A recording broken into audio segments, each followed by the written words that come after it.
ਧੰਨ ਵਾਹਿਗੁਰੂ ਜੀਓ।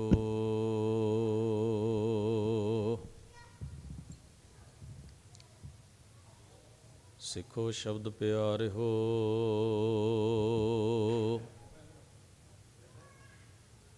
ਜਨਮ ਮਰਨ ਕੀ ਟੇਕ,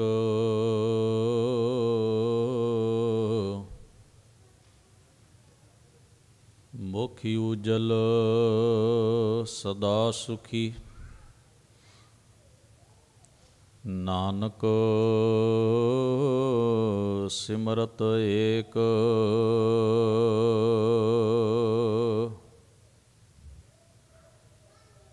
ਗਿਆਨ ਧਿਆਨ ਕਿਛ ਕਰਮ ਨ ਜਾਣਾ।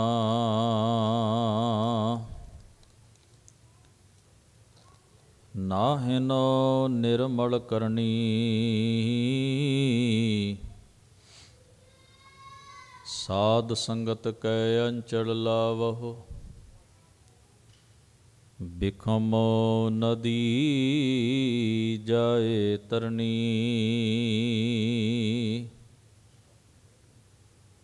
ਸਾਧ ਸੰਗਤ ਕੈ ਅੰਚਲ ਲਾਵਹੁ।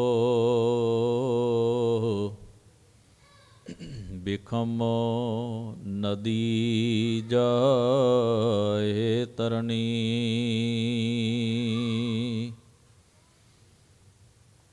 ਪਰਮ ਸਨਮਾਨਯੋਗ ਦੀਨ ਦੁਨੀ ਦੇ ਮਾਲਕ ਧੰਨ ਧੰਨ ਸਤਿਗੁਰੂ ਗੁਰੂ ਗ੍ਰੰਥ ਸਾਹਿਬ ਮਹਾਰਾਜ ਜੀ ਦੇ ਸਜੇ ਹੋਏ ਪਾਵਨ ਦਰਬਾਰ ਦੀਆਂ ਹਾਜ਼ਰੀਆਂ ਭਰ ਰਹੀ ਗੁਰੂ ਸਵਾਰੀ ਸਾਧ ਸੰਗਤ ਜੀਓ। ਅਕਾਲ ਪੁਰਖ ਵਾਹਿਗੁਰੂ ਜੀ ਨੇ ਅਪਾਰ ਬਖਸ਼ਿਸ਼ ਕਿਰਪਾ ਕੀਤੀ ਹੈ। ਸਤਿਗੁਰੂ ਜੀ ਦੇ ਪਾਵਨ ਦਰਬਾਰ ਵਿੱਚ ਸੱਜ ਕੇ ਬੜੇ ਪ੍ਰੇਮ ਸਤਿਕਾਰ ਨਾਲ ਆਪ ਜੀ ਭਾਈ ਸਾਹਿਬ ਭਾਈ ਮੁਖਤਿਆਰ ਸਿੰਘ ਜੀ ਤਿਨਾਂ ਦੇ ਸਮੂਹ ਜਥੇ ਪਾਸੋਂ ਗੁਰੂ ਮਹਾਰਾਜ ਦੀ ਪਾਵਨ ਬਾਣੀ ਦੇ ਸ਼ਬਦ ਕੀਰਤਨ ਦਾ ਲਾਹਾ ਪ੍ਰਾਪਤ ਕਰ ਰਹੇ ਸੀ। ਸਰਦਾਰ ਮਲਕੀਤ ਸਿੰਘ ਜੀ, ਬੀਬੀ ਬਲਵਿੰਦਰ ਕੌਰ ਸਮੂਹ ਸੇਵਕ ਪਰਿਵਾਰ ਵੱਲੋਂ ਪਰਸੋਂ ਦੇ ਰੋਜ਼ ਤੋਂ ਆਪਣੇ ਬੱਚੇ ਕਾਕਾ ਗੁਰਕੀਰਤ ਸਿੰਘ ਦੇ ਸ਼ੁਭ ਵਿਆਹ ਆਨੰਦ ਕਾਰਜ ਦੀ ਸ਼ੁਕਰਾਨੇ ਵਜੋਂ ਸਤਿਗੁਰੂ ਮਹਾਰਾਜ ਦੇ ਪਾਵਨ ਚਰਨਾਂ ਦਾ ਓਟ ਆਸਰਾ ਤੱਕਦਿਆਂ ਹੋਇਆਂ ਸ਼੍ਰੀ ਅਖੰਡ ਪਾਠ ਸਾਹਿਬ ਪ੍ਰਾਰੰਭ ਸਨ, ਜਿਨ੍ਹਾਂ ਦੀ ਸਮਾਪਤੀ ਉਪਰੰਤ ਆਪਾਂ ਸਾਰੇ ਹੀ ਗੁਰਮਤਿ ਦੀਵਾਨਾਂ ਦੀ ਹਾਜ਼ਰੀ ਭਰ ਰਹੇ ਹਾਂ। ਸੋ ਜਿੱਥੇ ਆਪ ਜੀ ਨੇ ਗੁਰੂ ਮਹਾਰਾਜ ਦੀ ਪਾਵਨ ਬਾਣੀ ਦੇ ਪਾਠ ਅਤੇ ਕੀਰਤਨ ਦਾ ਲਾਹਾ ਪ੍ਰਾਪਤ ਕੀਤਾ ਹੈ, ਆਓ ਕੁਝ ਸਮੇਂ ਲਈ ਗੁਰੂ ਸਾਹਿਬ ਜੀ ਦੀ ਪਾਵਨ ਬਾਣੀ ਦੀ ਵਿਚਾਰ ਦੇ ਨਾਲ ਮਨ ਬਿਰਤੀਆਂ ਇਕਾਗਰ ਕਰੀਏ। ਸਭ ਤੋਂ ਪਹਿਲਾਂ ਦਸਮੇਸ਼ ਪਿਤਾ ਜੀ ਦੀ ਬਖਸ਼ੀ ਹੋਈ ਮੁਬਾਰਕ ਫਤਿਹ ਸਾਂਝੀ ਕਰੀਏ। ਆਖੋ ਜੀ ਵਾਹਿਗੁਰੂ ਜੀ ਕਾ ਖਾਲਸਾ, ਵਾਹਿਗੁਰੂ ਜੀ ਕੀ ਫਤਿਹ। ਗੁਰੂ ਮਹਾਰਾਜ ਦੀ ਇਹ ਬੜੀ ਬਖਸ਼ਿਸ਼, ਬੜਾ ਵੱਡਾ ਪਰਉਪਕਾਰ ਸਾਡੇ ਉੱਪਰ ਹੈ ਕਿ ਗੁਰੂ ਸਾਹਿਬ ਜੀ ਨੇ ਸਾਨੂੰ ਜੀਵਨ ਜਿਉਣ ਦੀ ਜੁਗਤ ਆਪਣੇ ਉਪਦੇਸ਼ ਬਾਣੀ ਦੇ ਰਾਹੀਂ ਆਪ ਖੁਦ ਲਿਖ ਕੇ ਸਾਡੀ ਝੋਲੀ ਵਿੱਚ ਪਾਈ ਹੈ। ਗੁਰੂ ਮਹਾਰਾਜ ਦੇ ਉਪਦੇਸ਼ ਕੀ ਹਨ, ਸਾਨੂੰ ਕਿਤਿਓਂ ਬਾਹਰੋਂ ਪੁੱਛਣ ਨਹੀਂ ਜਾਣਾ ਪੈਂਦਾ, ਕਿਤਿਓਂ ਲੱਭਣ ਨਹੀਂ ਜਾਣਾ ਪੈਂਦਾ।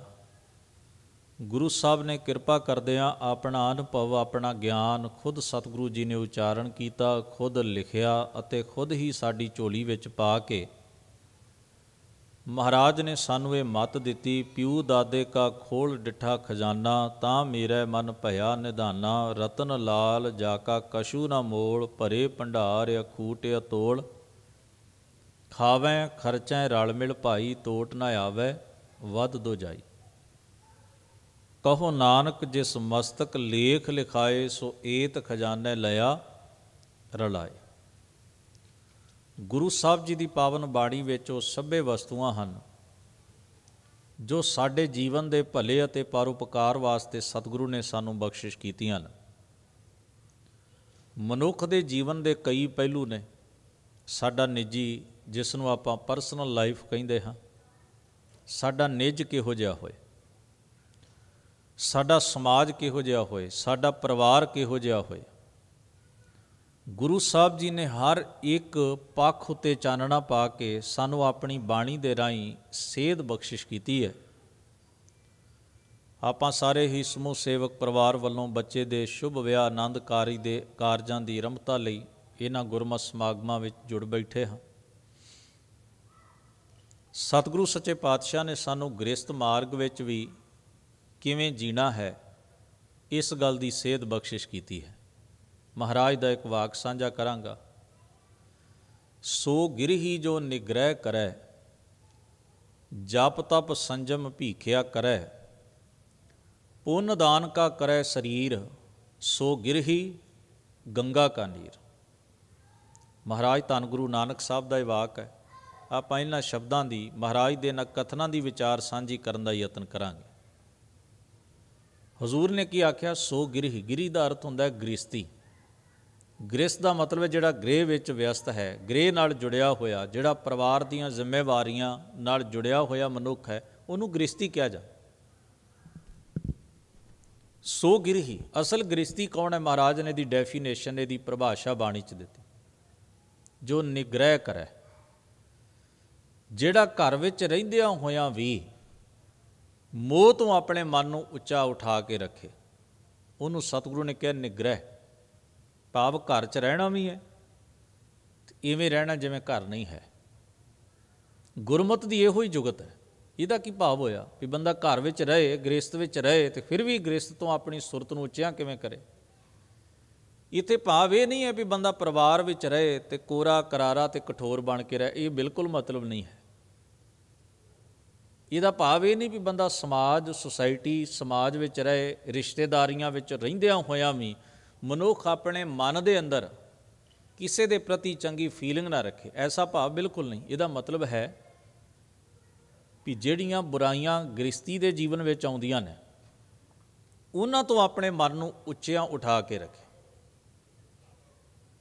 ਜੇ ਤਿਆਗ ਦੇ ਰਾਹ ਵਿੱਚ ਬੁਰਾਈਆਂ ਆਉਂਦੀਆਂ ਨੇ ਤੇ ਗ੍ਰਸਤ ਮਾਰਗ ਦੇ ਰਾਹ ਵਿੱਚ ਵੀ ਬੁਰਾਈਆਂ ਆਉਂਦੀਆਂ। ਇੱਥੇ ਕੀ ਹੈ? ਆਪਾਂ ਤਿਆਗ ਦੀ ਗੱਲ ਨਹੀਂ ਕਰਾਂਗੇ, ਆਪਾਂ ਗ੍ਰਸਤ ਦੀ ਗੱਲ ਕਰਾਂਗੇ, ਕਿਉਂਕਿ ਜਿਸ ਸੰਬੰਧ ਵਿੱਚ ਆਪਾਂ ਜੁੜ ਬੈਠੇ ਹਾਂ। ਗ੍ਰਸਤੀ ਵਾਸਤੇ ਉਹਦਾ ਘਰ ਪਹਿਲਾਂ ਮਹੱਤਵਪੂਰਨ ਹੁੰਦਾ ਹੈ। ਅਸੀਂ ਆਪਣਾ ਘਰ ਬਣਾਉਂਦੇ ਹਾਂ, ਕੱਚਾ ਹੋਵੇ, ਪੱਕਾ ਹੋਵੇ, ਸਸਤਾ ਹੋਵੇ, ਮਹਿੰਗਾ ਹੋਵੇ, ਘਰ ਤੇ ਘਰ ਹੀ ਹੁੰਦਾ ਹੈ ਨਾ।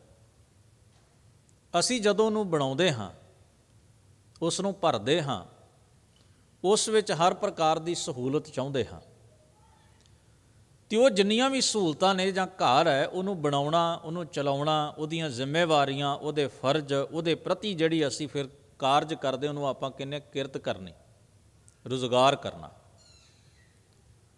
ਉਹ ਜਿਹੜੀ ਅਸੀਂ ਕਿਰਤਕਾਰ ਕਰਦੇ ਹਾਂ, ਜੇ ਤਾਂ ਸਾਡੀ ਕਿਰਤ ਥੋੜ੍ਹੀ ਹੋਵੇ ਅਤੇ ਖਾਹਿਸ਼ ਵੱਡੀ ਹੋਵੇ, ਤੇ ਫਿਰ ਸਾਨੂੰ ਕੋਈ ਟੇਢਾ ਰਸਤਾ ਅਖਤਿਆਰ ਕਰਨਾ ਪੈਂਦਾ।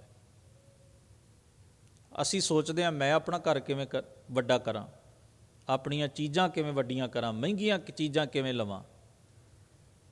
ਫਿਰ ਅਸੀਂ ਆਸੇ ਪਾਸੇ ਦੂਜੇ ਮਨੁੱਖਾਂ ਦੀ ਜ਼ਿੰਦਗੀ ਵਿੱਚ ਦਖਲ ਦਿੰਦੇ। ਇਹ ਨਿਗ੍ਰਹਿ ਹੈ। ਇਹ ਹੈ ਗ੍ਰਸਤ ਦੀ ਪਹਿਲੀ ਰੁਕਾਵਟ। ਜਦੋਂ ਮਨੁੱਖ ਦਾ ਮਨ ਦੂਜੇ ਦੀਆਂ ਵਸਤੂਆਂ ਵੇਖ ਕੇ ਵਿਚਲਤ ਹੁੰਦਾ ਹੈ, ਭਟਕਦਾ ਹੈ। ਗੁਰੂ ਸਾਹਿਬ ਨੇ ਇਹ ਤੋਂ ਵੀ ਸੁਚੇਤ ਕੀਤਾ ਸਾਨੂੰ। ਦੂਜੀ ਮੁਸ਼ਕਿਲ ਮਹਾਰਾਜ ਨੇ ਬਾਣੀ ਵਿੱਚ ਬਿਆਨ ਕੀਤੀ ਹੈ। ਉਹ ਕੀ ਹੈ? ਵੀ ਅਸੀਂ ਸਾਰੇ ਮਨੁੱਖ ਜਦੋਂ ਇਕੱਠੇ ਰਲ ਮਿਲ ਕੇ ਰਹਿੰਦੇ ਹਾਂ ਨਾ, ਇੱਕ ਸਮਾਜ ਵਿੱਚ ਰਹਿੰਦੇ ਹਾਂ ਜਾਂ ਇੱਕ ਪਰਿਵਾਰ ਵਿੱਚ ਰਹਿੰਦੇ ਹਾਂ, ਅਤੇ ਸਾਡਾ ਕਈ ਵਾਰ ਵਿਚਾਰਾਂ ਦਾ ਟਕਰਾਅ ਵੀ ਹੁੰਦਾ, ਅਤੇ ਕਈ ਵਾਰ ਸੁਭਾਅ ਦਾ ਟਕਰਾਅ ਹੁੰਦਾ, ਜਿਹਨੂੰ ਆਪਾਂ ਪਰਸਨੈਲਿਟੀ ਕਲੈਸ਼ ਕਹਿੰਦੇ ਹਾਂ। ਵਿਚਾਰਾਂ ਦਾ ਵਖਰੇਵਾਂ ਜਿਹੜਾ ਉਹ ਇੱਕ ਵੱਖਰੀ ਚੀਜ਼ ਹੈ, ਅਤੇ ਸੁਭਾਅ ਦਾ ਵਖਰੇਵਾਂ ਵੱਖਰੀ ਚੀਜ਼ ਹੈ। ਕਿਸੇ ਦੇ ਸੁਭਾਅ ਵਿੱਚ ਕੋਈ ਚੀਜ਼ ਹੈ, ਕਿਸੇ ਦੇ ਸੁਭਾਅ ਵਿੱਚ ਕੋਈ ਚੀਜ਼ ਹੈ। ਜਦੋਂ ਦੋ ਬੰਦਿਆਂ ਦੇ ਸੁਭਾਅ ਵਿੱਚ ਵਿਰੋਧੀ ਚੀਜ਼ਾਂ ਹੋਣਗੀਆਂ ਤਾਂ ਉੱਥੇ ਕੀ ਹੋਏਗਾ? ਉੱਥੇ ਇੱਕ ਦੂਸਰੇ ਦੇ ਪ੍ਰਤੀ ਅਣਬਣ ਹੋਏਗੀ। ਜੇ ਉਹ ਮੈਨੇਜ ਨਾ ਕਰ ਪਾਏ ਤੇ ਉਹਨਾਂ ਚੀਜ਼ਾਂ ਦਾ ਕਰਕੇ ਝਗੜਾ ਹੋਏਗਾ, ਕਲੇਸ਼ ਹੋਏਗਾ। ਕੀ ਕੋਈ ਐਸੀ ਜੁਗਤ ਹੈ ਵੀ ਸੁਭਾਅ ਵੀ ਵਿਰੋਧੀ ਹੋਣ, ਵਿਚਾਰ ਵੀ ਵਿਰੋਧੀ ਹੋਣ, ਤੇ ਬੰਦਾ ਰਲ ਕੇ ਬਹਿ ਜਾਏ? ਕੋਈ ਜੁਗਤ ਹੈ? ਗੁਰੂ ਸਾਹਿਬ ਨੇ ਸਾਨੂੰ ਬਾਣੀ 'ਚ ਜੁਗਤ ਦੱਸੀ ਹੈ। ਉਹ ਕੀ ਹੈ? ਬਰਦਾਸ਼ਤ ਕਰੋ, ਸਹਿਣ ਕਰੋ। ਜੇ ਅਸੀਂ ਚਾਹੁੰਦੇ ਨਾ ਵੀ ਦੂਜਾ ਸਾਨੂੰ ਬਰਦਾਸ਼ਤ ਕਰੇ, ਤੇ ਆਪਾਂ ਵੀ ਦੂਜੇ ਨੂੰ ਬਰਦਾਸ਼ਤ ਕਰਨਾ ਸਿੱਖੀਏ। ਉਹ ਸਾਡੇ ਵਿਚਾਰਾਂ ਦਾ ਸਤਿਕਾਰ ਕਰੇ, ਅਸੀਂ ਉਹਦੇ ਵਿਚਾਰਾਂ ਦਾ ਸਤਿਕਾਰ ਕਰੀਏ। ਵੀ ਠੀਕ ਹੈ, ਮੈਂ ਤੇਰੇ ਵਿਚਾਰ ਅਡੋਪਟ ਨਹੀਂ ਕਰਨੇ, ਪਰ ਤੇਰੇ ਤੈਨੂੰ ਮੁਬਾਰਕ। ਉਦਾਹਰਣ ਦਿੰਦਾ ਵੀ ਇਸ ਤਰ੍ਹਾਂ ਹੋ ਸਕਦਾ, ਪੋਸੀਬਲ ਹੈ। ਧੰਨ ਗੁਰੂ ਗੋਬਿੰਦ ਸਿੰਘ ਸਾਹਿਬ ਮਹਾਰਾਜ ਆਗਰੇ ਦੇ ਕਿਲ੍ਹੇ ਵਿੱਚ ਮੌਜੂਦ ਸਨ। ਜਾਜੋ ਦੇ ਮੈਦਾਨ ਵਿੱਚ ਬਹਾਦਰ ਸ਼ਾਹ, ਜਿਹੜਾ ਕਿ ਔਰੰਗਜ਼ੇਬ ਦਾ ਪੁੱਤਰ ਸੀ, ਉਸ ਦੀ ਆਪਣੇ ਭਰਾਵਾਂ ਦੇ ਨਾਲ ਜੰਗ ਹੋਈ ਅਤੇ ਜੰਗ ਉਹਨੇ ਜਿੱਤ ਲਈ। ਮਹਾਰਾਜ ਨੇ ਕੁਝ ਸਿਪਾਹੀ ਸਿਪਾ ਸਲਾਰ ਭੇਜੇ ਸਨ ਬਹਾਦਰ ਸ਼ਾਹ ਦੀ ਮਦਦ ਵਾਸਤੇ, ਅਤੇ ਜੰਗ ਜਿੱਤਣ ਤੋਂ ਬਾਅਦ ਉਹਨੇ ਮਹਾਰਾਜ ਨੂੰ ਬੜਾ ਪਿਆਰ ਭਰਿਆ ਸੱਦਾ ਭੇਜਿਆ, ਮਹਾਰਾਜ ਤੁਸੀਂ ਮੇਰੇ ਸ਼ਾਹੀ ਦਰਬਾਰ ਵਿੱਚ ਆ ਕੇ ਮੁਬਾਰਕ ਚਰਨ ਪਾਓ। ਧੰਨ ਗੁਰੂ ਗੋਬਿੰਦ ਸਿੰਘ ਸਾਹਿਬ ਗਏ। ਗੁਰੂ ਗੋਬਿੰਦ ਸਿੰਘ ਸਾਹਿਬ ਸੱਚੇ ਪਾਤਸ਼ਾਹ ਜਦੋਂ ਉਸ ਦਰਬਾਰ ਵਿੱਚ ਸੱਜੇ, ਮੈਂ ਬਹੁਤੀ ਗੱਲ ਮੇਰੀ ਨਹੀਂ ਕਰਾਂਗਾ, ਤਾਂ ਉੱਥੇ ਕਾਜ਼ੀ ਵੀ ਬੈਠੇ ਸਨ, ਸ਼ਾਹੀ ਕਾਜ਼ੀ। ਉਹਨਾਂ ਨੇ ਬਾਦਸ਼ਾਹ ਤੋਂ ਪਰਮਿਸ਼ਨ ਮੰਗੀ, ਜੇ ਅਸੀਂ ਗੁਰੂ ਗੋਬਿੰਦ ਸਿੰਘ ਸਾਹਿਬ ਨੂੰ ਇੱਕ ਸਵਾਲ ਕਰਨਾ ਹੈ। ਬਾਦਸ਼ਾਹ ਦੀ ਪਰਮਿਸ਼ਨ ਨਾਲ ਹੀ ਹੋ ਸਕਦਾ ਸੀ। ਬਾਦਸ਼ਾਹ ਨੇ ਗੁਰੂ ਗੋਬਿੰਦ ਸਿੰਘ ਸਾਹਿਬ ਮਹਾਰਾਜ ਨੂੰ ਬੇਨਤੀ ਕੀਤੀ, ਜੀ ਸਾਡੇ ਕਾਜ਼ੀ ਸਾਹਿਬਾਨ ਆਪ ਜੀ ਨੂੰ ਕੁਝ ਪੁੱਛਣਾ ਚਾਹੁੰਦੇ ਨੇ, ਕੀ ਇਜਾਜ਼ਤ ਹੈ? ਅਸੀਂ ਸਵਾਲ ਕਰ ਸਕਦੇ ਹਾਂ? ਤਹਿਜੀਬ ਇਹੀ ਕਹਿੰਦੀ ਹੈ ਨਾ। ਹਜ਼ੂਰ ਮਹਾਰਾਜ ਨੇ ਆਖਿਆ, ਜੀ ਸਦਕੇ ਪੁੱਛੋ। ਕਾਜ਼ੀ ਨੇ ਪ੍ਰਸ਼ਨ ਕੀਤਾ, ਮਜ਼ਹਬ ਤੁਮਹਾਰਾ ਖੂਬ ਕਿ ਮਜ਼ਹਬ ਹਮਾਰਾ ਖੂਬ? ਵੀ ਤੁਹਾਡਾ ਮਜ਼ਹਬ ਚੰਗਾ ਹੈ ਕਿ ਸਾਡਾ ਮਜ਼ਹਬ ਚੰਗਾ ਹੈ? ਹੁਣ ਇਹ ਸਵਾਲ ਇਹੋ ਜਿਹਾ ਸੀ, ਜੇ ਇਸ ਚੀਜ਼ ਦਾ ਜਵਾਬ ਜਿਹੜਾ ਹੈ ਉਹ ਦੋਨਾਂ ਧਿਰਾਂ ਨੂੰ ਵੇਖ ਕੇ ਦੇਣਾ ਹੁੰਦਾ, ਜੇ ਕਹਿ ਦਿੰਦੇ ਤੁਹਾਡਾ ਖੂਬ ਹੈ, ਤਾਂ ਉਹਨਾਂ ਦਾ ਅਗਲਾ ਪ੍ਰਸ਼ਨ ਹੁੰਦਾ ਵੀ ਫਿਰ ਤੁਸੀਂ ਵੱਖਰਾ ਮਜ਼ਹਬ ਕਿਉਂ ਚੁਣਿਆ? ਜੇ ਉਹ ਕਹਿ ਦਿੰਦੇ ਸਾਡਾ ਖੂਬ ਹੈ, ਤੇ ਕਾਜ਼ੀ ਉੱਥੇ ਕਲੇਸ਼ ਪਾ ਕੇ ਬਹਿ ਜਾਂਦੇ ਵੀ ਇਹ ਤਾਂ ਸਾਡੇ ਮਜ਼ਹਬ ਨੂੰ ਹੀ ਨਕਾਰ ਦਿੰਦੇ ਨੇ, ਤੇ ਬਹਾਦਰ ਸ਼ਾਹ ਦੇ ਉੱਤੇ ਬਲੇਮ ਆਉਂਦਾ ਵੀ ਤੁਸੀਂ ਐਸੇ ਮਹਾਂਪੁਰਖ ਨੂੰ ਆਪਣੇ ਦਰਬਾਰ 'ਚ ਸੱਦਿਆ ਜਿਹੜਾ ਸਾਡੇ ਮਜ਼ਹਬ ਦੀ ਤਜੀਬ ਨੂੰ ਪ੍ਰਵਾਨ ਨਹੀਂ ਕਰਦਾ। ਧੰਨ ਗੁਰੂ ਗੋਬਿੰਦ ਸਿੰਘ ਸਾਹਿਬ ਜਾਣਦੇ ਸਨ ਵੀ ਇਹ ਜਿਹੜਾ ਪ੍ਰਸ਼ਨ ਹੈ ਕਿਹੜੀ ਮਨੋਸਥਿਤੀ ਵਿੱਚੋਂ ਨਿਕਲਿਆ, ਇਹ ਸਵਾਲ ਜਿਹੜਾ ਕਿਹੜੀ ਭਾਵਨਾ ਵਿੱਚੋਂ ਪੈਦਾ ਹੋਇਆ। ਕਿਉਂਕਿ ਸਵਾਲ ਕਰਨ ਵਾਲੇ ਦੀ ਭਾਵਨਾ ਬਹੁਤ ਕੁਝ ਕਹਿ ਦਿੰਦੀ ਹੈ ਵੀ ਇਹ ਸਵਾਲ ਉਹਨੇ ਕਿਹੜੀ ਸਿਚੁਏਸ਼ਨ ਨੂੰ ਮੁੱਖ ਰੱਖ ਕੇ ਜਾਂ ਕਿਹੜੀ ਭਾਵਨਾ ਦੇ ਵਿੱਚੋਂ ਕੀਤਾ ਹੈ, ਉਹਦੀ ਆਪਣੀ ਥਿੰਕਿੰਗ ਕੀ ਹੈ ਇਸ ਸਵਾਲ ਦੇ ਪਿੱਛੇ। ਤੋ ਜਵਾਬ ਉਹਦੀ ਥਿੰਕਿੰਗ ਦੇ ਹਿਸਾਬ ਨਾਲ ਜਾਣਾ ਹੈ, ਉਹਦੇ ਸ਼ਬਦਾਂ ਦੇ ਹਿਸਾਬ ਨਾਲ ਨਹੀਂ ਜਾਣਾ।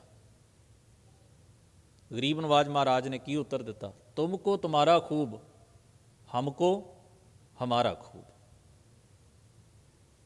ਜਿਹੜਾ ਉਸ ਜਗ੍ਹਾ 'ਤੇ ਟਕਰਾਅ ਹੋਣਾ ਸੀ ਨਾ, ਜਿਹੜਾ ਕਲੇਸ਼ ਸੀ, ਜਾਂ ਕਾਜ਼ੀ ਜਿਹੜੀ ਮਨਸ਼ਾ ਨਾਲ ਪ੍ਰਸ਼ਨ ਕਰ ਰਹੇ ਸਨ, ਉਹਨਾਂ ਦੀ ਉਹ ਖੋਟੀ ਮਨਸ਼ਾ ਪੂਰੀ ਨਹੀਂ ਹੋ ਸਕੀ। ਹਜ਼ੂਰ ਮਹਾਰਾਜ ਨੇ ਆਖਿਆ, ਤੁਮਕੋ ਤੁਮਾਰਾ ਖੂਬ, ਹਮਕੋ ਹਮਾਰਾ ਖੂਬ। ਜੇ ਤੁਸੀਂ ਮੇਰਾ ਰਾਹ ਨਹੀਂ ਚੁਣ ਸਕਦੇ, ਮੈਂ ਤੁਹਾਡਾ ਰਾਹ ਨਹੀਂ ਚੁਣ ਸਕਦਾ, ਤੁਹਾਨੂੰ ਤੁਹਾਡਾ ਮੁਬਾਰਕ ਹੈ, ਮੈਨੂੰ ਮੇਰਾ ਮੁਬਾਰਕ ਹੈ। ਪਰ ਮੈਂ ਵਿਰੋਧ ਕਰਾਂਗਾ ਕਿਸ ਗੱਲ ਦਾ? ਜਦੋਂ ਤੁਸੀਂ ਆਪਣਾ ਵਿਚਾਰ ਮੇਰੇ ਉੱਤੇ ਜ਼ਬਰਦਸਤੀ ਥੋਪੋਗੇ ਤਾਂ ਮੈਂ ਨਾ ਕਰਾਂਗਾ ਵੀ ਨਹੀਂ, ਮੈਂ ਥੋਪਦਾ ਨਹੀਂ ਅਤੇ ਕਿਸੇ ਦਾ ਮੈਂ ਮੰਨਦਾ ਨਹੀਂ। ਤੁਸੀਂ ਆਪਣੇ ਖਿਆਲ 'ਤੇ ਦ੍ਰਿੜ ਰਹੋ, ਮੈਂ ਆਪਣੇ ਖਿਆਲ 'ਤੇ ਦ੍ਰਿੜ ਰਵਾਂ। ਤੁਸੀਂ ਮੇਰਾ ਮਾੜਾ ਨਾ ਲੋਚੋ, ਮੈਂ ਤੁਹਾਡਾ ਮਾੜਾ ਨਾ ਲੋਚਾਂ। ਇਹ ਜੁਗਤ ਹੈ। ਅਸੀਂ ਗ੍ਰਸਤ ਮਾਰਗ ਵਿੱਚ ਜੀਨੇ ਆ, ਇੱਥੇ ਸਾਡੇ ਸਵਾਰਥਾਂ ਦੇ ਟਕਰਾਅ ਵੀ ਹੁੰਦੇ ਨੇ, ਇੱਥੇ ਸਾਡੇ ਹੰਕਾਰ ਕਰਕੇ ਟਕਰਾਅ ਵੀ ਹੁੰਦੇ ਨੇ, ਇੱਥੇ ਸਾਡੇ ਪਦਵੀਆਂ ਦੇ ਟਕਰਾਅ ਵੀ ਹੁੰਦੇ ਨੇ, ਪਰਿਵਾਰਾਂ ਵਿੱਚ ਸਾਡੇ ਕੰਟਰੋਲ ਨੂੰ ਲੈ ਕੇ ਟਕਰਾਅ ਵੀ ਹੁੰਦੇ ਨੇ। ਮੰਨ ਲਓ ਇੱਕ ਪਰਿਵਾਰ ਵਿੱਚ ਦੋ ਭਰਾਵਾਂ ਦੇ ਵਿਚਾਰ ਵੱਖਰੇ ਵੱਖਰੇ ਨੇ, ਅਤੇ ਕਈ ਵਾਰ ਉਹਨਾਂ ਵਿਚਾਰਾਂ ਕਰਕੇ ਉਹਨਾਂ ਦਾ ਰਿਸ਼ਤਾ ਜਿਹੜਾ ਹੈ ਉਹ ਕਮਜ਼ੋਰ ਹੋ ਜਾਂਦਾ। ਪਤੀ ਅਤੇ ਪਤਨੀ ਹਨ, ਉਹਨਾਂ ਦੇ ਸੁਭਾਅ ਵਿੱਚ ਵਖਰੇਵਾਂ ਹੈ, ਉਸ ਕਰਕੇ ਉਹਨਾਂ ਦਾ ਰਿਸ਼ਤਾ ਕਮਜ਼ੋਰ ਹੋ ਜਾਂਦਾ ਹੈ। ਇਹਦਾ ਭਾਵ ਹੈ ਕੁਝ ਚੀਜ਼ਾਂ ਹੋਣੀਆਂ ਚਾਹੀਦੀਆਂ ਨੇ ਜਿਹੜੀਆਂ ਕਾਫੀ ਹੱਦ ਤੱਕ ਉਹਨੂੰ ਮੈਨੇਜ ਕਰਨ। ਉਹ ਗੁਣ ਜੇ ਨਾਲ ਹੋਣ ਅਤੇ ਵਿਚਾਰਾਂ ਦਾ ਵਖਰੇਵਾਂ ਹੋਣ ਦੇ ਬਾਵਜੂਦ ਵੀ ਐਸੇ ਸਮਾਜ ਵਿੱਚ ਲੋਕ ਵੇਖੇ ਗਏ ਨੇ ਜਿਨ੍ਹਾਂ ਦੇ ਵਿਚਾਰ ਬਿਲਕੁਲ ਆਪੋਜਿਟ ਸਨ ਇੱਕ ਦੂਸਰੇ ਤੋਂ, ਪਰ ਉਹਨਾਂ ਨੂੰ ਸਲੀਕਾ ਸੀ ਵੀ ਕਿਵੇਂ ਰਿਹਾ ਜਾਂਦਾ ਹੈ ਪਰਿਵਾਰ ਵਿੱਚ।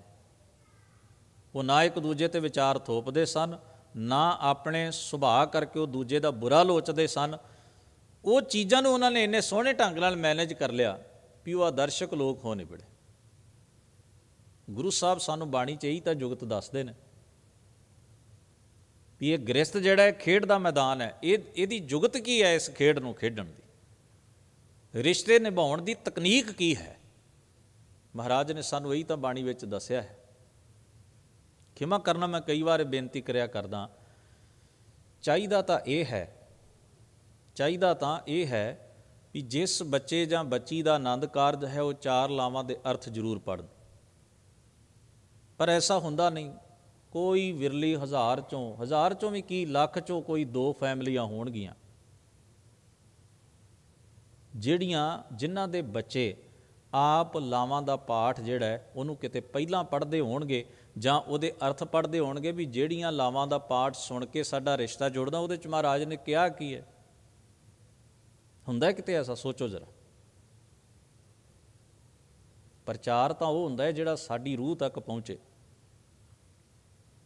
ਕਿ ਸਾਡੇ ਅੰਦਰ ਕਦੇ ਚਾਅ ਆਉਂਦਾ? ਖਿਮਾ ਕਰਨਾ, ਸਾਡੇ ਅੰਦਰ ਇਹ ਤਾਂ ਚਾਅ ਹੁੰਦਾ ਵੀ ਮੇਰੇ ਇੰਨੇ ਰਿਸ਼ਤੇਦਾਰ ਆਉਣਗੇ, ਮੈਂ ਇੰਨਾ ਸੱਜ ਧੱਜ। ਗੁਰੂ ਰਾਮਦਾਸ ਮਹਾਰਾਜ ਦਾ ਸਾਨੂੰ ਕੀ ਸੁਨੇਹਾ ਆਇਆ? ਮੰਨ ਲਓ ਸਾਡਾ ਕੋਈ ਮਿੱਤਰ ਵਿਆਹ ਦੇ ਉੱਤੇ ਆਉਂਦਾ ਹੈ, ਅਸੀਂ ਉਹਨੂੰ ਸੱਦਾ ਭੇਜਦੇ ਹਾਂ, ਅਤੇ ਜਦੋਂ ਸਾਨੂੰ ਬੈਕ ਮੈਸੇਜ ਕਰਦਾ ਹੈ, ਟੈਕਸਟ ਮੈਸੇਜ ਕਰਦਾ ਵੀ ਮੈਂ ਆ ਰਿਹਾ, ਮੈਨੂੰ ਤੁਸੀਂ ਏਅਰਪੋਰਟ ਤੋਂ ਲੈ ਲੈਣਾ, ਅਸੀਂ ਦੌੜੇ ਜਾਂਦੇ ਹਾਂ ਕਿ ਸਾਡਾ ਪਿਆਰਾ ਰਿਸ਼ਤੇਦਾਰ ਆ ਰਿਹਾ, ਬੜੇ ਚਿਰ ਬਾਅਦ ਅਸੀਂ ਉਹਨੂੰ ਲੈਣ ਚੱਲੇ। ਰੋਟੀ ਵੀ ਪਾਈ ਠੰਡੀ ਹੋ ਜਾਂਦੀ ਹੈ ਕਈ ਵਾਰ, ਅਸੀਂ ਕਹਿੰਦੇ ਨਹੀਂ ਆ ਕੇ ਖਾਵਾਂਗੇ, ਉਹਦੇ ਨਾਲ ਖਾਵਾਂਗੇ, ਉਹਨੂੰ ਲੈ ਆਈਏ ਜਿਹਦੇ ਨਾਲ ਤੁਹਾਡੀ ਸਾਂਝ ਹੋਵੇ।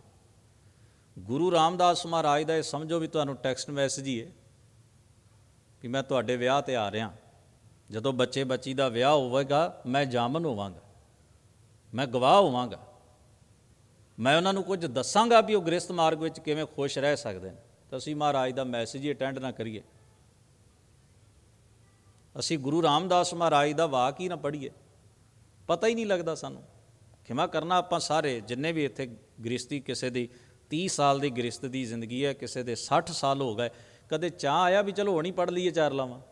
ਨਾ, ਭਾਈ ਪੜ੍ਹਦਾ ਬਸ ਉਦੋਂ ਕੀ ਪੜ੍ਹਦਾ। ਹਾਂ, ਜਾਂ ਕਿਸੇ ਦੇ ਵਿਆਹ ਗਏ ਹੋਈਏ ਤੇ ਕੰਨਵਾਜ ਪੈ ਜਾਏ, ਮਾਫ਼ ਕਰਨਾ,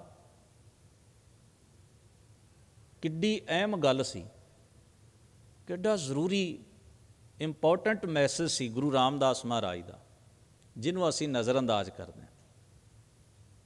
ਗੁਰੂ ਸਾਹਿਬ ਨੇ ਕੋਈ ਬੋਝ ਨਹੀਂ ਪਾਇਆ ਸਾਡੇ 'ਤੇ, ਸਾਨੂੰ ਦੱਸਿਆ ਹੀ ਹੈ। ਪਹਿਲਾ ਵਾਕ ਕੀ ਕਿਹਾ? ਹਰ ਪਹਿਲੜੀ ਲਾਮ ਪ੍ਰਵਿਰਤੀ ਕਰਮ ਦ੍ਰਿੜਾਇਆ ਬਲਰਾਮ ਜੀ। ਪ੍ਰਵਿਰਤੀ ਕਰਮ ਕੀ ਹੈ? ਪ੍ਰਵਿਰਤ ਦਾ ਮਤਲਬ ਹੁੰਦਾ ਹੈ, 2 ਸ਼ਬਦ ਆਉਂਦੇ ਨੇ ਗੁਰੂ ਗ੍ਰੰਥ ਸਾਹਿਬ, ਇੱਕ ਹੈ ਨਿਵਿਰਤੀ। ਨਿਵਿਰਤ ਦਾ ਮਤਲਬ ਹੈ ਤਿਆਗ ਕੇ, ਜਿਹਨੂੰ ਆਪਾਂ ਕਹਿੰਦੇ ਲੀਵ ਕਰ ਜਾਣਾ। ਮੰਨ ਲਓ ਹਾਲ ਹੈ ਇੱਥੇ, ਮੈਂ ਨਹੀਂ ਬਹਿ ਸਕਦਾ ਕਿਸੇ ਨਾਲ, ਮੈਂ ਬਾਹਰ ਨਿਕਲ ਗਿਆ, ਇਹਨੂੰ ਨਿਵਿਰਤ ਕਹਿੰਦੇ ਨੇ। ਮੈਂ ਬਾਹਰ ਖੜਾ ਹਾਂ, ਮੈਂ ਵੇਖ ਰਿਹਾ ਦਰਬਾਰ ਹਾਲ ਵਿੱਚ ਗੁਰੂ ਸਾਹਿਬ ਪ੍ਰਕਾਸ਼ਮਾਨ ਨੇ, ਸੰਗਤ ਹੈ, ਮੇਰੇ ਆਪਣੇ ਲੋਕ, ਮੈਂ ਆ ਕੇ ਵਿੱਚ ਬੈਠ ਗਿਆ, ਉਹਨੂੰ ਕਹਿੰਦੇ ਪ੍ਰਵਿਰਤ ਹੋਣਾ। ਜੇ ਮੈਂ ਹੋਰ ਉਦਾਹਰਨ ਦੇਣਾ, ਇੱਕ ਗੱਲ ਨੂੰ ਸੌਖੇ ਢੰਗ ਨਾਲ ਸਮਝਾਉਣ ਲਈ ਮੈਂ ਉਦਾਹਰਨ ਵਰਤ ਰਿਹਾ ਕਿ ਮੰਨ ਲਓ ਮੈਂ ਗੁਰੂ ਸਾਹਿਬ ਦੀ ਹਜ਼ੂਰੀ 'ਚ ਆਇਆ, ਇੱਥੇ ਸੰਗਤ ਬੈਠੀ ਹੈ, ਕੀਰਤਨ ਹੋ ਰਿਹਾ, ਪਾਠ ਹੋ ਰਿਹਾ, ਜਦੋਂ ਮੈਂ ਐਂਟਰ ਕਰਦਾ ਤਾਂ ਮੈਨੂੰ ਪਤਾ ਹੋ ਵੀ ਮੈਂ ਕਿੱਥੇ ਬਹਿਣ ਲੱਗਿਆ, ਇੱਥੇ ਮੇਰੀ ਵੀ ਕੀ ਜ਼ਿੰਮੇਵਾਰੀ ਹੈ। ਇੱਕ ਬੰਦਾ ਤਾਂ ਪਾਠ ਕਰ ਰਿਹਾ ਜਾਂ 3 ਬੰਦੇ ਕੀਰਤਨ ਕਰ ਰਹੇ, ਬਾਕੀ ਸੰਗਤ ਬੈਠੀ ਹੈ, ਮੈਂ ਉਹਨਾਂ ਵਿੱਚ ਜਾ ਕੇ ਇਨਵੋਲਵ ਹੋ ਰਿਹਾ, ਮੇਰੀ ਕੀ ਜ਼ਿੰਮੇਵਾਰੀ ਹੈ? ਮੇਰੀ ਜ਼ਿੰਮੇਵਾਰੀ ਹੈ ਮੈਂ ਸ਼ਾਂਤ ਹੋ ਕੇ ਬੈਠਾ ਅਤੇ ਸੁਣਾ, ਜੋ ਗੁਰੂ ਸਾਹਿਬ ਦਾ ਉਪਦੇਸ਼ ਉਹ ਮੈਂ ਸੁਣਾ, ਮੇਰੀ ਜ਼ਿੰਮੇਵਾਰੀ ਇਹ ਹੈ ਨਾ। ਹੁਣ ਉਹਨੂੰ ਕਹਿੰਦੇ ਨੇ ਪ੍ਰਵਿਰਤ ਹੋਣਾ, ਵੀ ਤੁਸੀਂ ਉਸ ਸਿਚੁਏਸ਼ਨ ਮੁਤਾਬਕ ਢਲ ਗਏ, ਉਹਨੂੰ ਮੈਨੇਜ ਕਰਨ ਲਈ ਉਹਨੂੰ ਢਲ ਗਏ। ਹੁਣ ਮੰਨ ਲਓ ਆਪਾਂ ਸਾਰੇ ਬੈਠੇ ਹਾਂ, ਇੱਥੇ ਗੁਰਬਾਣੀ ਦਾ ਕੀਰਤਨ ਹੋ ਰਿਹਾ ਹੈ, ਆਪ ਜੀ ਸਾਰੇ ਸੁਰ 'ਤੇ ਇਕਾਗਰ ਕਰਕੇ ਸਰਵਣ ਕਰੋ, ਮੈਂ ਉੱਥੇ ਬਹਿ ਕੇ ਰੌਲਾ ਪਾਈ ਜਾਵਾਂ, ਇਹਦਾ ਮਤਲਬ ਮੈਂ ਸਾਰੀ ਮੈਨੇਜਮੈਂਟ ਵਿਗਾੜ ਦਿਆਂਗਾ। ਇਹਦਾ ਮਤਲਬ ਇਹ ਹੀ ਹੈ ਨਾ, ਇਹਦਾ ਮਤਲਬ ਮੈਂ ਨਿਵਿਰਤ ਹਾਂ, ਪ੍ਰਵਿਰਤ ਨਹੀਂ ਹਾਂ। ਗੁਰੂ ਕਹਿੰਦੇ ਪ੍ਰਵਿਰਤ ਹੋ, ਉਸ ਸਿਚੁਏਸ਼ਨ ਮੁਤਾਬਕ ਢਾਲ ਅਤੇ ਉਹਨੂੰ ਮੈਨੇਜ ਕਰਨਾ, ਤੂੰ ਵੀ ਵਿੱਚ ਯੋਗਦਾਨ ਪਾ ਵੀ ਉਹ ਮੈਨੇਜ ਹੋ ਜਾਏ। ਇਸੇ ਤਰ੍ਹਾਂ ਪਰਿਵਾਰ ਹੈ, ਆਪਾਂ ਆਪਣੇ ਘਰ ਨੂੰ ਮੈਨੇਜ ਕਰਦੇ ਹਾਂ ਨਾ, ਵੀ ਜੋੜਾ ਇੱਥੇ ਲਾਇਆ ਜਾਏਗਾ, ਚੀਜ਼ ਇੱਥੇ ਰੱਖੀ ਜਾਏਗੀ, ਆਹ ਚੀਜ਼ ਇੱਥੇ ਹੋਵੇਗੀ, ਆਹ ਕੰਮ ਇਸ ਤਰ੍ਹਾਂ ਕਰਾਂਗੇ। ਆਪਾਂ ਸਾਰੀ ਚੀਜ਼ ਨੂੰ ਮੈਨੇਜ ਕਰਨਾ। ਇੱਕ ਪਰਿਵਾਰ ਦਾ ਜੀ ਉਸ ਮੈਨੇਜਮੈਂਟ ਨੂੰ ਵਿਗਾੜੇ ਤੇ ਉਹ ਬਾਕੀ ਸਾਰੇ ਪਰਿਵਾਰ ਦੇ ਜੀਆਂ ਦੇ ਗੁੱਸੇ ਦਾ ਸ਼ਿਕਾਰ ਹੁੰਦਾ ਵੀ ਤੂੰ ਇਕੱਲਾ ਖਲਾਰਾ ਜ਼ਿਆਦਾ ਪਾਉਣਾ, ਇੰਨੇ ਜੀ ਪਰਿਵਾਰ 'ਚ ਰਹਿੰਦੇ ਨੇ, ਉਹ ਸਾਰਾ ਕੁਝ ਠੀਕ ਚਲਾਉਂਦੇ ਨੇ, ਤੈਨੂੰ ਆਪਣਾ ਆਪ ਸੁਧਾਰਨਾ ਚਾਹੀਦਾ। ਇੱਦਾਂ ਹੀ ਹੁੰਦਾ ਹੈ ਨਾ ਜੀ। ਇਹਦਾ ਮਤਲਬ ਪ੍ਰਵਿਰਤੀ ਮਾਰਗ ਦਾ ਧਾਰਨੀ ਨਹੀਂ। ਜੇ ਉਹ ਮੈਨੇਜਮੈਂਟ ਨੂੰ ਵਿਗਾੜ ਰਿਹਾ ਜਾਂ ਉਹਦੇ ਵਿੱਚ ਆਪਣੀ ਸਮਾਈ ਨਹੀਂ ਕਰ ਰਿਹਾ, ਤਾਂ ਸਮਾਈ ਕਰਨੀ ਗ੍ਰਸਤ ਵਿੱਚ, ਰਿਸ਼ਤੇ ਦੇ ਮੁਤਾਬਕ ਢਲਣਾ, ਉਹਦੀਆਂ ਜ਼ਿੰਮੇਵਾਰੀਆਂ ਤੇ ਫਰਜ਼ ਸਮਝਣੇ, ਇਹਨੂੰ ਪ੍ਰਵਿਰਤੀ ਕਰਮ ਕਹਿੰਦੇ। ਵੀ ਮੇਰੇ ਮਾਂ ਬਾਪ ਹਨ, ਉਹਨਾਂ ਦੀ ਮੇਰੀ ਜ਼ਿੰਦਗੀ 'ਚ ਕੀ ਜਗ੍ਹਾ ਹੈ, ਉਹਨਾਂ ਦੇ ਪ੍ਰਤੀ ਮੇਰੇ ਕੀ ਫਰਜ਼ ਨੇ, ਉਹਨਾਂ ਨੂੰ ਕਿਵੇਂ ਮੈਨੇਜ ਰੱਖਣਾ, ਇਹ ਮੇਰਾ ਪ੍ਰਵਿਰਤੀ ਕਰਮ। ਮੇਰੇ ਆਪਣੇ ਬੱਚੇ ਹਨ, ਉਹਨਾਂ ਪ੍ਰਤੀ ਕੀ ਫਰਜ਼ ਹਨ, ਪਤੀ ਜਾਂ ਪਤਨੀ ਹਨ, ਉਹਨਾਂ ਪ੍ਰਤੀ ਕੀ ਫਰਜ਼ ਹਨ, ਭੈਣ ਜਾਂ ਭਾਈ ਹਨ, ਉਹਨਾਂ ਪ੍ਰਤੀ ਕੀ ਫਰਜ਼ ਹਨ, ਇਹਨੂੰ ਪ੍ਰਵਿਰਤ ਕਿਹਾ। ਹਰ ਪਹਿਲੜੀ ਲਾਮ ਪ੍ਰਵਿਰਤੀ ਕਰਮ ਦ੍ਰਿੜਾਇਆ, ਬਲਰਾਮ ਜੀਓ ਬਾਣੀ ਬ੍ਰਹਮਾ ਵੇਦ ਧਰਮ ਦ੍ਰਿੜੋ, ਪਾਪ ਤਜਾਇਆ ਬਲਰਾਮ ਜੀਓ। ਹਜ਼ੂਰ ਨੇ ਕਿਹਾ ਧਰਮ ਨੂੰ ਦ੍ਰਿੜ ਕਰ, ਇਹੀ ਬ੍ਰਹਮਾ ਦੇ ਉਚਾਰਨ ਕੀਤੇ ਵੇਦਾਂ ਦੀ ਬਾਣੀ ਹੈ। ਭਾਵ ਤੈਨੂੰ ਕਿਸੇ ਵੇਦ ਦਾ ਪਿਛਲੱਗ ਬਣਨ ਦੀ ਲੋੜ ਨਹੀਂ। ਧਰਮ ਦ੍ਰਿੜੋ, ਧਰਮ ਦਾ ਅਰਥ ਕੀ ਹੈ? ਆਪਣੀ ਖਾਹਿਸ਼ ਪਵਿੱਤਰ ਕਰ।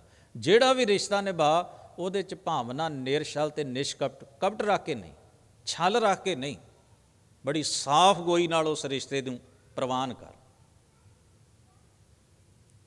ਉਹਦੇ ਰੁਤਬੇ ਨੂੰ ਪ੍ਰਵਾਨ ਕਰ, ਉਹਦੇ ਖਿਆਲਾਂ ਨੂੰ ਪ੍ਰਵਾਨ ਕਰ, ਉਹਦੇ ਸੁਭਾਅ ਨੂੰ ਪ੍ਰਵਾਨ ਕਰ, ਉਹਨੂੰ ਰਿਸਪੈਕਟ ਦੇ, ਸਤਿਕਾਰ ਦੇ ਉਹਦੇ ਬਣਨ ਦੇ ਮੁਤਾਬਕ। ਹੁਣ ਤੁਸੀਂ ਵੇਖੋ ਨਾ, ਅੱਜ ਦਾ ਜਿਹੜਾ ਯੁੱਗ ਹੈ, ਬੱਚਾ ਸਕੂਲ 'ਚੋਂ ਹੀ ਐਜੂਕੇਸ਼ਨ ਲੈਂਦਾ। ਸਾਨੂੰ ਇਹ ਐਜੂਕੇਸ਼ਨ ਪੜ੍ਹਾਉਣ ਦੀ ਸਾਨੂੰ ਤਾਂ ਆਈ ਨਹੀਂ, ਖਿਮਾ ਕਰਿਓ। ਬੱਚੇ ਨੂੰ ਹੈ, ਬਾਹਰੋਂ ਕੋਈ ਗੈਸਟ ਆਇਆ ਨਾ, ਛੋਟਾ ਜਿਹਾ ਬੱਚਾ, ਤੁਸੀਂ ਉਹਨੂੰ ਕੁਝ ਕਹਿ ਦਿਓ, ਟੋਕ ਦਿਓ ਥੋੜ੍ਹਾ ਗੁੱਸੇ 'ਚ, ਫਿਰ ਤੁਸੀਂ ਉਹਦਾ ਚਿਹਰਾ ਪੜ੍ਹਿਓ, ਉਹ ਜ਼ਿਆਦਾ ਫੀਲ ਕਰੇਗਾ ਆਮ ਨਾਲੋਂ। ਕਿਉਂ ਭਲਾ? ਉਹਨੂੰ ਲੱਗਦਾ ਹੈ ਵੀ ਉਹ ਬਾਅਦ ਵਿੱਚ ਕਈ ਵਾਰ ਕਹਿ ਵੀ ਦਿੰਦੇ ਨੇ ਕਈ ਬੱਚੇ ਵੀ ਸਾਨੂੰ ਸਮਝਾਉਣ ਤੋਂ ਪਹਿਲਾਂ ਖੁਦ ਸਮਝੋ ਵੀ ਕਿਸੇ ਦੇ ਸਾਹਮਣੇ ਟੋਕਾ ਟਾਕੀ ਨਹੀਂ ਕਰੀਦੀ। ਤੁਹਾਨੂੰ ਪਤਾ ਹੈ ਮੇਰੀ ਵੀ ਰਿਸਪੈਕਟ ਹੈ। ਬੰਦਾ ਹੈਰਾਨ ਰਹਿ ਜਾਂਦਾ, ਉਹ 5 ਸਾਲ ਦਾ ਬੱਚਾ, ਜਿਹੜੀ ਗੱਲ ਮੈਂ ਨਹੀਂ 40 ਸਾਲਾਂ ਸਿੱਖ ਪਾਇਆ, 5 ਸਾਲ ਦਾ ਬੱਚਾ ਸਿੱਖ। ਉਹਦੀ ਐਜੂਕੇਸ਼ਨ ਇਹੋ ਜਿਹੀ ਹੈ, ਸਾਡੀ ਨਹੀਂ ਸੀ। ਉਹ ਕਹਿੰਦਾ ਮੇਰੀ ਵੀ ਰਿਸਪੈਕਟ, ਠੀਕ ਹੈ ਤੁਸੀਂ ਮੇਰੀ ਗਲਤੀ ਦੱਸੋ, ਪਰ ਇਵੇਂ ਨਹੀਂ ਦੱਸ ਸਕਦੇ ਤੁਸੀਂ ਸਾਰਿਆਂ ਸਾਹਮਣੇ ਮੈਨੂੰ ਜਲੀਲ ਨਹੀਂ ਕਰ ਸਕਦੇ। ਹੁਣ ਵੇਖੋ ਉਹਦੀ ਜਿਹੜੀ ਤਹਿਜੀਬ ਹੈ, ਉਹਦਾ ਜਿਹੜਾ ਮਾਨਸਿਕ ਪੱਧਰ ਹੈ, ਇਹਦਾ ਮਤਲਬ ਸਾਡਾ ਕਿੰਨਾ ਗੈਪ ਹੈ ਭਲਾ ਉਹਦੇ ਨਾਲੋਂ। ਉਮਰ ਨੂੰ ਛੱਡ ਕੇ ਤੁਸੀਂ IQ ਦਾ ਲੈਵਲ ਚੈੱਕ ਕਰੋ ਵੀ ਉਹਦਾ IQ ਤੇ ਸਾਡਾ IQ ਕਿੱਥੇ ਖੜ੍ਹਾ ਹੈ। ਅਸੀਂ ਉਹਦੇ ਹਿਸਾਬ ਨਾਲ ਕਿੰਨੇ ਕੁ ਇੰਟਲੈਕਚੁਅਲ ਹਾਂ, ਬਹੁਤ ਫਰਕ ਨਿਕਲੇਗਾ। ਉਹ ਕਿਉਂ ਨਿਕਲਦਾ ਹੈ? ਕਿਉਂਕਿ ਉਹਨੂੰ ਇਹ ਮੈਨਰਜ਼ ਹੌਲੀ ਹੌਲੀ ਸਿਖਾਏ ਜਾਂਦੇ ਨੇ, ਇਹ ਚੀਜ਼ਾਂ ਦੱਸੀਆਂ ਜਾਂਦੀਆਂ, ਇਹ ਸਮਝਾਈਆਂ ਜਾਂਦੀਆਂ ਨੇ, ਅਤੇ ਉਹ ਸਿੱਖ ਗਿਆ। ਉਹਨੂੰ ਇਹ ਪਤਾ ਲੱਗ ਗਿਆ ਵੀ ਮੈਂ ਕਿਸੇ ਦੀ ਰਿਸਪੈਕਟ ਖਤਮ ਨਹੀਂ ਕਰਨੀ ਅਤੇ ਆਪਣੀ ਰਿਸਪੈਕਟ ਦੀ ਮੈਂ ਰੱਖਿਆ ਕਰਨੀ। ਹੁਣ ਹੈ ਤਾਂ ਇਹ ਗੁਣ ਕਿੱਡਾ ਕੀਮਤੀ, ਬਸ ਇਹਨੂੰ ਜੇ ਜੀਵਨ 'ਚ ਵਸਾ ਲਈਏ ਵੀ ਘਰ ਵਿੱਚ ਭਾਵੇਂ ਨੂੰਹ ਹੋਵੇ ਅਤੇ ਭਾਵੇਂ ਸੱਸ ਹੋਵੇ, ਭਾਵੇਂ ਪਿਓ ਹੋਵੇ ਅਤੇ ਭਾਵੇਂ ਪੁੱਤਰ ਹੋਵੇ, ਭਾਵੇਂ ਭਰਾ ਹੋਵੇ ਅਤੇ ਭਾਵੇਂ ਭੈਣ ਹੋਵੇ, ਭਾਵੇਂ ਪਤੀ ਹੋਵੇ ਅਤੇ ਭਾਵੇਂ ਪਤਨੀ ਹੋਵੇ, ਸਤਿਕਾਰ ਕਰੋਗੇ ਤਾਂ ਸਤਿਕਾਰ ਮਿਲੇਗਾ, ਸਤਿਕਾਰ ਨਹੀਂ ਰੱਖੋਗੇ ਸਤਿਕਾਰ ਨਹੀਂ ਮਿਲੇਗਾ। ਗੁਰੂ ਸਾਹਿਬ ਨੇ ਇਹੀ ਸਿਖਾਇਆ। ਸਭਨਾਂ ਦਾ ਭਲਾ ਲੋਚੋ, ਜਿੱਥੇ ਜਾਏ ਬਹੀਐ ਭਲਾ ਕਹੀਐ।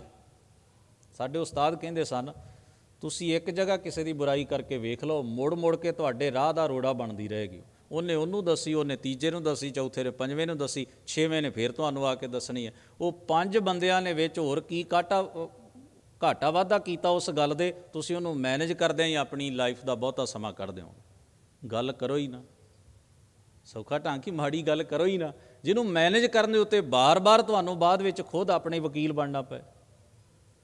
ਹਜ਼ੂਰ ਨੇ ਸਾਨੂੰ ਪਹਿਲਾਂ ਹੀ ਗੱਲ ਸਮਝਾਈ, ਜਿੱਥੇ ਜਾਏ ਬਹੀਐ ਭਲਾ ਕਹੀਐ, ਝੋਲ ਅੰਮ੍ਰਿਤ ਪੀਜੈ। ਜ਼ਹਿਰ ਪੀਓ ਹੀ ਨਾ ਤਾਂ ਕਿ ਉਹਦਾ ਗਲਤ ਰਿਐਕਸ਼ਨ ਨਾ ਹੋਵੇ। ਪੀਓ ਹੀ ਅੰਮ੍ਰਿਤ। ਤੇ ਅੰਮ੍ਰਿਤ ਕੀ ਹੈ? ਭਲਾ। ਕਰੈ ਸੋ ਭਲਾ ਮਨਾਈਐ। ਆਪਾਂ ਹੁਣੇ ਮਹਾਰਾਜ ਦਾ ਮੁੱਖ ਵਾਕ ਸਰਵਣ ਕੀਤਾ। ਜਿੱਥੈ ਜਾਏ ਬਹੀਐ ਭਲਾ ਕਹੀਐ, ਝੋਲ ਅੰਮ੍ਰਿਤ ਪੀਜੈ, ਗੁਣਾ ਕਾ ਹੋਵੈ ਵਾਸੁਲਾ, ਕੱਢ ਵਾਸ ਲਈਜੈ। ਤੋ ਸਾਹਿਬ ਸਤਿਗੁਰੂ ਮਹਾਰਾਜ ਨੇ ਸਾਨੂੰ ਗ੍ਰਸਥ ਜੀਵਨ ਦੇ ਇਹ ਨਿਯਮ ਸਮਝਾਏ ਨੇ ਬਾਣੀ ਅੰਦਰ, ਇਹ ਗੁਣ ਉਪਦੇਸ਼ ਦਿੱਤੇ ਹਨ, ਔਰ ਇਹ ਅਸੀਂ ਰੋਜ਼ ਹੀ ਸਿੱਖਣੇ ਨੇ। ਇਹ ਕੋਈ ਇੱਕ ਦਿਨ ਨਹੀਂ ਆਪਾਂ ਸਿੱਖਣੇ ਵੀ ਅੱਜ ਆਪਾਂ ਸਮਾਗਮ 'ਚ ਅੱਜ ਜਦੋਂ ਤੁਸੀਂ ਮਹਾਰਾਜ ਦੀ ਬਾਣੀ ਦੀ ਪੋਥੀ ਸਾਹਿਬ, ਗੁਟਕਾ ਸਾਹਿਬ ਲੈਂਦੇ ਹੋ ਤਾਂ ਉਹਦੇ ਵਿੱਚੋਂ ਕੁਝ ਗ੍ਰਹਿਣ ਕਰਨ ਦੀ ਆਪਾਂ ਕੋਸ਼ਿਸ਼ ਕਰੀਏ।